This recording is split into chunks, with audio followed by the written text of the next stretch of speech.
There seems to be a disconnect with the physical body, with humans.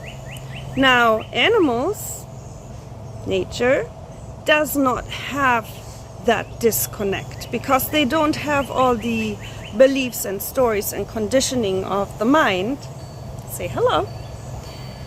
And they do not have a disconnect with their body. They know exactly what is going on in their body, which will show as, if you take a dog for example, if they're not feeling well, they will show signs. They will rest more or drink more water, or sometimes when they feel stomach issues, they will eat grass.